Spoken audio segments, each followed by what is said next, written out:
What's going on, America, man? This is your host, your favorite player, Slow Money or No Money, man. I'm here today with my co-host, No Off Season. Nah, I got you. I can. All right, man. It's your boy No Off Season in the building with another banger. You know what time it is, and you know how we rocking, man. You just want to be heard, huh? And then we got Yaro in the building. Yo. And then we got Chucko in the back. Somewhere in the building. We don't know exactly where he's at. He's but somewhere here. in the general He's office. definitely. But he here. Yeah, man. Y'all know what it is. Episode 3. Episode 3, man. Today we discussing Episode 3 of what, man? sophisticated ignorance. Yeah. Heavy on the ignorant part. Yeah. That's what I'm talking about, man. The world's most ignorant podcast, man. Y'all tune in for this. Yeah. Yeah, today we is talking about something that's been going on in the rap community for probably the past 10 years. What we talking today, man? How y'all feel about dissing, more precisely, how y'all feel about dissing the dead? I love it. We need more of it. No, I'm just bullshitting. It's an awful thing, man. I feel like, in my opinion, if somebody's dead, no matter what type of street affiliation you have before the rap game, just keep it at that, man. They ain't, you know, who are you hurting? That person's dead already, you feel what I'm saying? So why keep the dissing going? Facts. Like y'all know me, I ain't got nothing against dissing the living. You feel me? There's some people like, you know, this is a family show. I would diss some of y'all on the L. But all jokes aside, it's when a man dies, man, y'all gotta let them stay and rest in peace. You feel me? Like, you can't keep bringing up these people's names out here and thinking your karma gonna be good. And then, you know, God forbid, the same thing end up happening to you that you bragging about happening to them. So I don't really condone the dissing of the dead. I feel like if somebody died, let them rest in peace. The worst already done happened, you feel me? Ain't no point to keep talking about it or speaking on that person. How you feel about this, Yaro? Because, you know, you voice of the streets. So how you feel about this, Yaro, man? You know. I feel like people should keep the dissing at a minimum. I understand if, alright, you got a problem with some niggas over here, and you got a problem with some niggas over there, and y'all handle y'all thing, y'all do what y'all gotta do in the streets.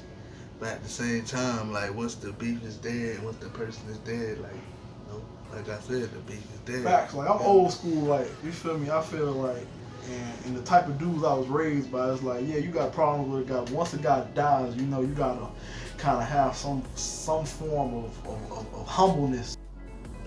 Yeah, you gotta have some form of humbleness to the situation.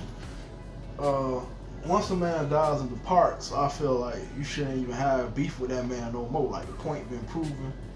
Whether it's y'all get back, whether it's how y'all handle it in the streets, or sometimes it could just be a third party, something else happened to a dude. Ain't no point to celebrate somebody's death. And like, it's kind of like we said on the last podcast about Kevin Samuels.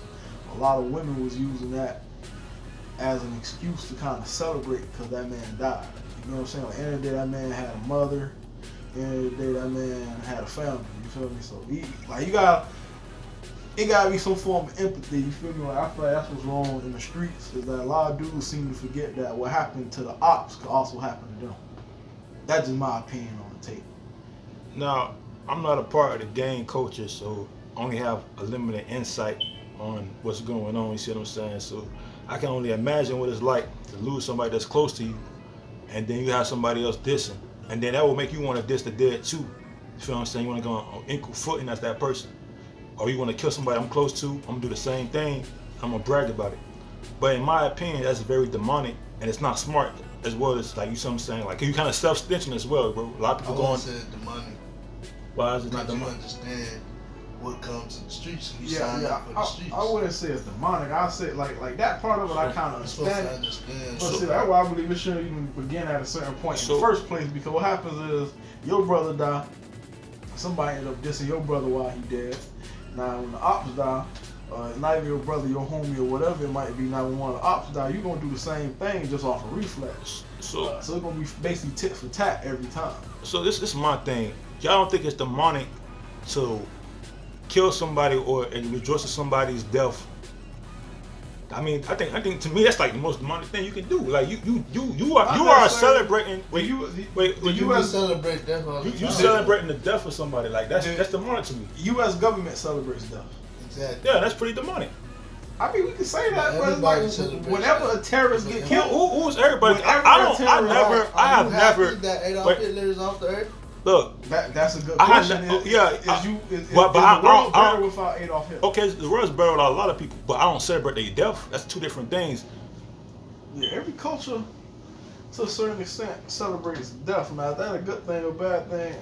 I'm not gonna put my insight on it, but I mean, like I said, U.S. government do it. I'm pretty sure that when Adolf Hitler died, the Jews was rejoiced that he died. You feel me? Exactly. It just depends on how much terror a person strikes into people at the time. Now, on the street level of things, is it good to really celebrate another man's death? No, I don't feel like it is. Okay. Let's not just make it seem like, okay, if you have an enemy and that person's trying to kill you and that person died, of course you're gonna be happy because that person's that's dead. all I'm trying to say. But like, I'm saying there's a difference between you being happy that somebody that's wicked or evil dead, or somebody that's your enemy being dead, and you going and saying. But if that enemy is trying to kill you, why not throw a party? No, I'm saying it's different from being happy that somebody's dead that was trying to that you feel as an enemy or as a terrorist or whatever the case might be, to you like taunting that person like, I'm glad you dead, I'm rolling you up, I'm smoking on this person. You feel what I'm saying? And because you gotta understand, these people have family, they have kids, they have, you know what I'm saying. So to me, that's the demonic part I'm talking about. And I Yeah, understand they that. family don't need to get involved, but So, how would it be if, say, a person that you were beefing with, that person got killed? You know what I'm saying? You made a song about that person, but did that person's daughter or son look it up on YouTube and hear their father being this? You know what I'm saying? Like, I mean, well, I can actually talk from experience with certain things. You feel me? But in my case, I would never really brag on another man's death, because that's exactly why. Because they're kids. You feel me? At the end of the day, that man had a child. At the end of the day, that man had his own personal life he was trying to live and lead at the end of the day. But that's why I say it's just people don't have the same empathy. Like, how I look at something, I can't expect another man to look at it the same way I look at it. You get what I'm trying to say? And then I've been in that situation where it's a guy I was going back and forth with, and situation happened on his end with some other people. I ain't celebrate what happened to him. You feel me? To a certain extent, I felt bad about it, but everybody not me. So I can't put another man in my shoes and say, well, this is how y'all should handle that. You get me? my whole thing is this, man. It's like, you know, it's I'm not, back in the day, I'm not in the streets, man, but it was like, there was rules, right? It's like, we don't attack nobody who have kids, you feel what I'm saying? Like, if we catch you with your jits, whatever, we'll give you a pass. Nah, bro, it's like, the rules out the door, bro. Like, wherever we see you, it's on sight. And then not only that, if we get you, we gonna diss you too. So what's up with that, man? What y'all think about that? I said I don't think like how Austin said it. That it's like, oh, we gonna catch a nigga while he with his kids type stuff. I don't think everybody trying to catch somebody. Nah, it's the exception. It might be a few motherfuckers. Kids, man, they get lit up. They don't care who they're, bro. As long as they see, if they want you, they coming But at you. what did you do to make that nigga so mad? That's the question. Man, what did he do to make them niggas that mad? Bro, you know. Yeah, like sometimes dudes just be on the other side. Like, it's you not feel- here. Like, how I feel about it is, What did the other side do? we gonna get to that, but I feel like it gotta be some type of It has morals to to be. it. Like, So right now we're talking gang politics, which is like, if I catch you doing with his children, I'm not that low down that I feel. No, I'm like not saying I would do it. I'm going to incite something with that man. You feel me? I just don't see the purpose of other people doing it. But like I said, people obviously have different insights on things. But me personally, I don't see the point of killing a man right there in front of his children. Like, Yeah, that's same what- thing No Off Season said, like, once upon a time, you feel me, like old school, when a man saw you with his kids, like, man usually let you slide, like, all right, this man with his kids, he at the park, or this man in the drive-thru at McDonald's with his kids, all right. Now, if a dude caught you by himself, that was y'all His business. time. That's You feel me? But a man wasn't really trying to kill nobody in front of their mama, in front of their kids. Like nowadays, this generation is totally different. This generation to kill the mama, everybody. I'm not a fan of drive. I think that's some coward shit, bro. I'm gonna keep it real. I know a lot of people gonna get upset. A lot of niggas on that, but for me, that's like some coward shit because in a drive-by, you know, unless you 007, you got, you know what I'm saying, you got the best aim, bro. A moving car and you trying to shoot at somebody, bro. Anybody that's in that area can get hit. And we seen a lot of innocent people get killed in drive-bys. Kids, people that have nothing to do with it, old people. I think that's some weak shit, honestly, bro. If you got something, you got beef with somebody, bro, pull up. That's my opinion, bro. I know it's not popular, but that's how I feel. But even pulling up can lead to, you know. If you want that person dead that bad, bro, you know what I'm saying? I'm not a fan of violence myself, but if you want that person dead that bad, bro, why not run up on that person? Why do a drive-by? Like I don't know. But to get back on the topic of this, this is just a different generation. I mean, you can try to talk to these people and tell them what's right or what's wrong. People don't feel how they feel about it. Like I said, I really just feel like it's a cycle when it comes to the dissing. Like somebody die, one side diss, then another person dies, so now the other side going diss. Part of me, like I hate saying it, I just feel like this is just human nature to a certain extent. It's just tribalism, so I mean, ain't too much you can do about it. Well, what I think is also, is it good for music? And I think it's a double-edged sword, because what it is the same thing that will catapult somebody to stardom or get them in the game would be the same thing that lead to their untimely demise. You see what I'm saying? So yeah. I'm not gonna name any names in here, but there's a lot of artists that came up through their dissing, and for that same exact reason was the reason they died. You see what I'm saying? So rest in peace to all those people, but it's a double-edged sword, man. It might be entertaining, but it's real life. It's definitely a catch-22 to it, you feel me? But I mean, that's your rise to fame, your claim to fame. I mean, what could you really say about it? I mean, a lot of people gonna say the cliche, you live by the sword, you die by the sword. So I guess this is the best time to use that example. Like, if that's how you got famous, or if that's how you got notoriety, that's probably what's gonna take you out the game in the first place. I understand for upcoming rappers, I'm talking about a different subject right now, guys. I understand for upcoming rappers, you might stay in your own city when you trying to get your big break or whatever the case might be.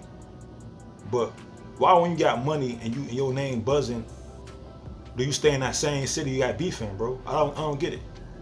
Simply put, I think it's because that's what people have power at, is in their city. Cause now you gotta put the street politics in it. Like, that's probably where all your soldiers at. That's probably where all your connections at. But so we see time and time again where rappers get gunned down in their own city, man. Facts, but everybody can't go the Chief Keef route. Cause you know Chief Keef up and just left with everybody. No, Chief Keef left with about 5 or 6 dudes, and them boys just went to Calabasas as they were supposed to. You feel me? Like, I don't think he was wrong for that. Like, a lot of people actually give him his credit and his props for doing that, cause for some reason in Chicago is like the best at this. For some reason, dudes would be in Chicago knowing there's a full-fledged war going on, and they will sit there like they is comfortable. I don't understand it. I would never understand it, but now I get if you don't got the money to move, right, but if you making that bread, like, why stay in it?